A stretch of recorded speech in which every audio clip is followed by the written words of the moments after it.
నల్గొండ పట్టణంలో 4 మృతదేహాలు లభించడం కలకలం రేపుతుంది. ఇక తెలంగాణ కాలనీలోని ఓ ఇంట్లో 4 అనుమానాస్పదంగా మృతి చెందారు. ఇంటి నుంచి దుర్వాసన వస్తుండటంతో స్థానికులు పోలీసులకు సమాచారం ఇచ్చారు. ఇక కుళ్ళిన స్థితిలో బాత్రూమ్ ముందు 3 మృతదేహాలు, ఇక గదిలో ఒక మృతదేహం లభ్యమైంది. ఇక పురుగుల మందు తాగి ఆత్మహత్యకు పాల్పడ్డట్టుగా పోలీసులు అనుమానిస్తున్నారు. ఇక 4 రోజుల క్రితమే చనిపోయి ఉంటారని భావిస్తున్నారు.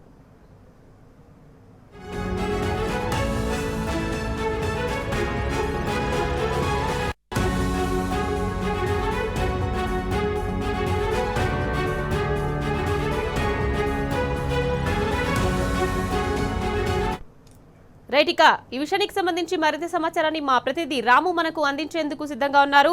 రాము, చెప్పండి. ఇక నల్గొండ జిల్లా తెలంగాణ కాలనీలో విషాదం చోటు చేసుకుంది. ఓ ఇంట్లో 4 కులిపోయిన మృతదేహాలు లభించడం జరిగింది. దీనికి సంబంధించి అప్డేట్స్ ఏంటి?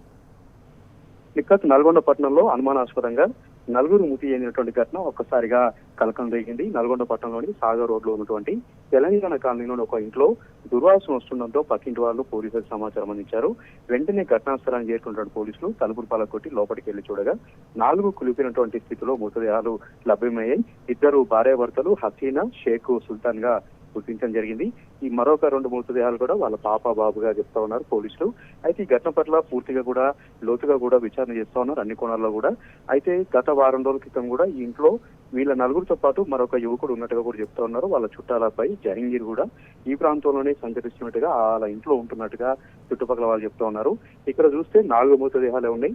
జహంగీర్ మిస్ అయినట్టుగా కూడా పోలీసులు అంచనా వేస్తా ఉన్నారు, అనుమానిస్తా ఉన్నారు.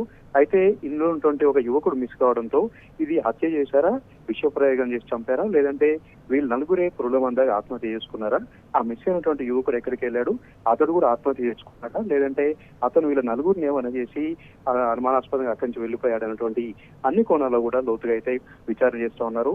ఒక్కసారిగా కలకలం జరిగింది. ఒక్కసారిగా భయభ్రాంతులకు గురయ్యారు ఆ కాలనీవాసులందరూ కూడా. ఎంతో అన్యూన్యంగా ఉంటూ ఎంతో కలవిలుగా ఉన్నటువంటి 4 కూడా మృతదేహాలుగా, అది కూడా కులిపోయిన స్థితిలో ఉండడంతో స్థానికులు అయితే కొంత విచారాలు అందుకున్నాయి. షేక్ సుల్తాన్ నల్గొండ పట్టణంలోని ప్రకాశం బజార్ లో బ్యాగ్ వ్యాపారం చేసినట్టుగా చెప్తా ఉన్నారు. అదేవిధంగా హసీనా, ఆయన భార్య ఎవరైతే ఉన్నారో చనిపోయినటువంటి భార్య, ఆమె కూడా ఒక ప్రైవేట్ స్కూల్లో టీచర్ గా పనిచేస్తున్నట్టుగా కూడా చెప్తా ఉన్నారు. అక్కడ ఉన్నటువంటి పక్కింటి వాళ్ళు, స్థానికులందరూ కూడా. పోలీసులు అయితే ప్రస్తుతం మృతదేహాన్ని పోస్ట్ మార్టం సంబంధించి గవర్నమెంట్ ఆసుపత్రి తరలించారు. చుట్టుపక్కల వారిని పూర్తిగా ఆరాధిస్తా ఉన్నారు. మిస్ అయినటువంటి జహంగీర్ అటువంటి యువకుడు ఎక్కడికి వెళ్ళాడు, ఈ 4 సంబంధించినటువంటి చనిపోయినటువంటి ఘటనలో ఆ యువకుడికి ఏమైనటువంటి పాత్ర ఉందా, విషప్రయోగం చేసి చంపారా, లేదంటే మీరు 4 పురుగు మందాగా ఆత్మహత్య చేసుకున్నారు అటువంటి అన్ని కోణాలు కూడా విచారణ చేస్తా ఉన్నారు. ప్రస్తుతానికైతే ఆ కాలనీలో పూర్తిగా భయాందోళన నెలకొంది. Right, thank you Ramu.